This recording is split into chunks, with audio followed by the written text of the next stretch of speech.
just think there are lots of grandparents out there in this country, like me, I have 6 grandchildren, that what we all care about and what we love more than anything are those children.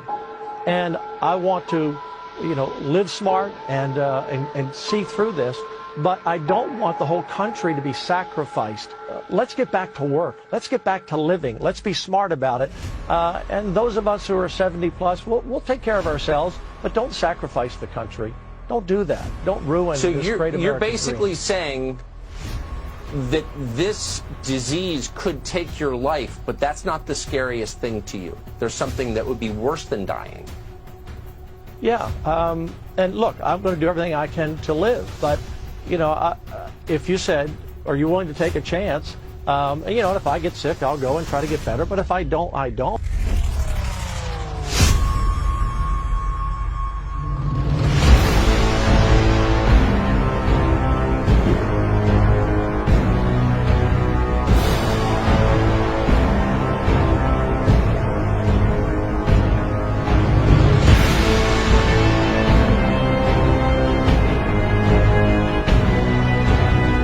America will again and soon be open for business, very soon, a lot sooner than 3 or 4 months that somebody was suggesting, a lot sooner. We cannot let the cure be worse than the problem itself. We're not going to let the cure be worse than the problem. We can't shut in the economy. The economic cost to individuals is just too great. So let's see how this thing plays out. More testing is essential, and we're loading up with tests now. That's going to be a big help. But the president is right.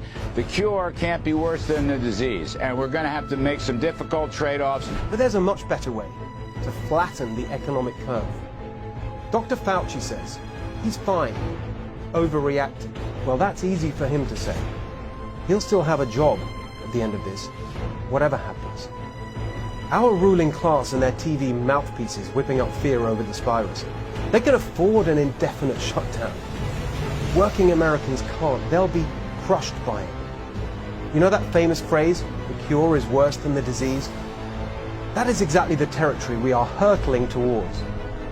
You think it's just the coronavirus that kills people? This total economic shutdown will kill people.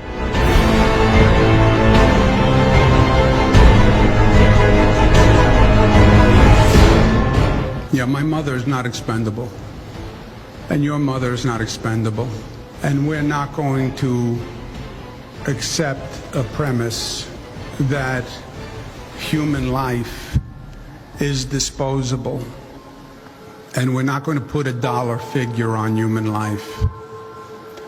The first order of business is save lives, period, whatever it costs.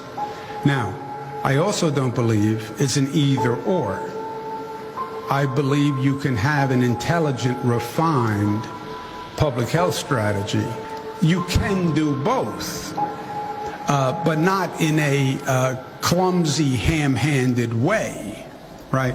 Well, we'll just sacrifice old people. They're old people anyway, and the old get left behind.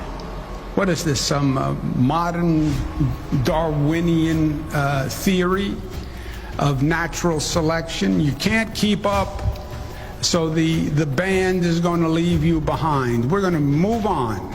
And if you can't keep up, well, then you just fall by the wayside of life. God forbid.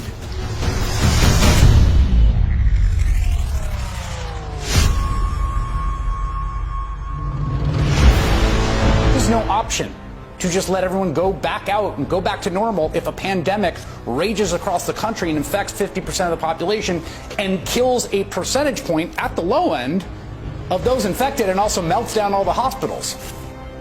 What kind of economy do you think you're going to have under those conditions? I mean, please, just think about this for a second. Are people going to be flying? Are they going to be going to Disney World? Are they going to be going to restaurants and bars? Are you going to be able to run a business if 2/3 of your staff get sick and the virus comes whirling through your workplace and mounting horror stories come out of hospitals every day?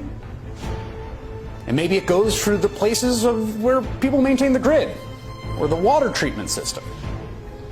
As the Prime Minister of the United Kingdom orders a countrywide lockdown for the next 3 weeks, after resisting the idea, the President of the United States appears to be just considering the opposite. Okay, enough of that. let's take our chances with the virus.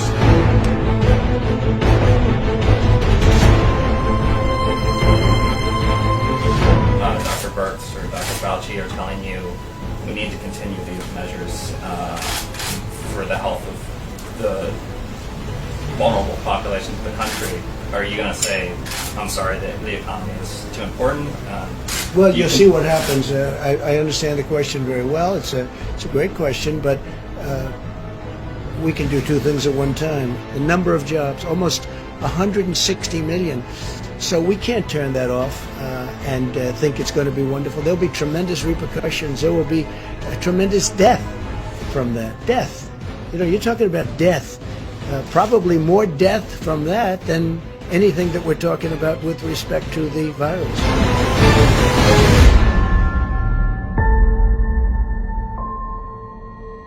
Do we have to shut down the whole country for this?